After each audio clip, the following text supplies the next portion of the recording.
Well, Solyndra is the scandal that keeps on giving, making headlines every single day. New emails released just hours ago confirm my earlier reports that the Department of Energy was seeking a second loan for the company, even after warnings about their financial failings. Plus, the White House lashing out at the congressman heading up the Solyndra investigation, calling him defeatist for attacking green energy. Joining me now, that Republican Congressman Cliff Stearns of Florida, chair of the House Subcommittee on Investigations and Oversight. Welcome back to the show. I actually want to start with something that's brand spanking new this afternoon. News from your committee, an assistant or associate who's saying that you're expanding your investigation. What's going on? Well, Jerry, we found out through a Washington Post story and our investigation that the White House was going to give another $500 million to Solyndra in 2010. And that's very alarming, considering that all the Department of Energy and OMB had given them red flags to say this company is going to go prophetically bankrupt in September of 2011. So it's alarming to think that the White House was going to give another $500 million based upon that evidence. And also, we're finding out there's a lot of people, senior people in the White House who are advising the president. In fact, Stephen Wesley, who also bundles money for the president during his presidential campaign, was involved, as well as talking to Valerie Jarrett. So we think at this point it's very important to get all communications between Solyndra and the White House. What was Valerie Jarrett's role? Well, I think she's a senior advisor at the White House, and I think the communication, we'd like to see what that communication was. And it's not clear why people that are outside the White House, who are obviously connected from a campaign standpoint, are communicating about Solyndra to the president and his senior staff.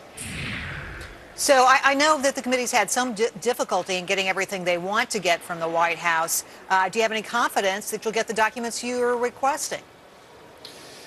I don't have 100% confidence. I'm hoping that the president will be transparent and give us all the communications. We did receive some communications, but I have to tell you that there's a whole lot out there that we haven't got, and we're hoping the president will not use executive privilege and give us the documents, and so I'm optimistic.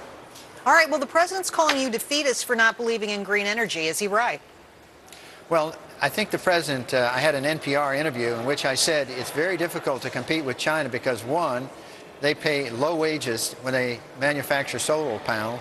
Second of all, they have access to raw materials. Thirdly, they have no environmental standards. And fourth, they have, here in the United States, we have a huge and burdensome regulatory process created by the Obama administration. So I said basically it's going to be very difficult for the United States to manufacture solar panels in the United States and compete with China. And so now the president has spun this and truncated my words to say that I don't believe that we can manufacture solar panels. And I think a lot of Americans realize we are not in a position to defeat, in terms of market, the global market, because of all those problems.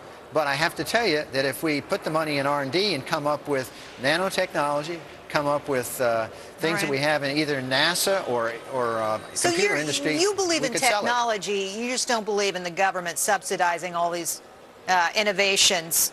Let me ask you this question, though, quickly. Another $5 billion went out the door at the very last minute last Friday. Aren't you guys going to stop this spending? When is it going to stop? That's a good question. I think we should have stopped it. I think the United States government picking winners and losers in this green industry is a very, very sad mistake, and it's going to create a lot of more bankruptcies. In fact, we see very few jobs that are being developed.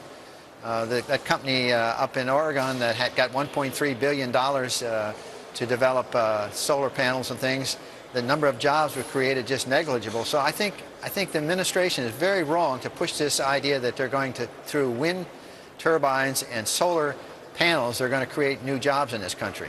Well, this discussion is going to go on, and I hope you'll come back and talk with us more. And I hope no one else is going to refer to you as defeatist. Thank you for the help today. All right. Thank you.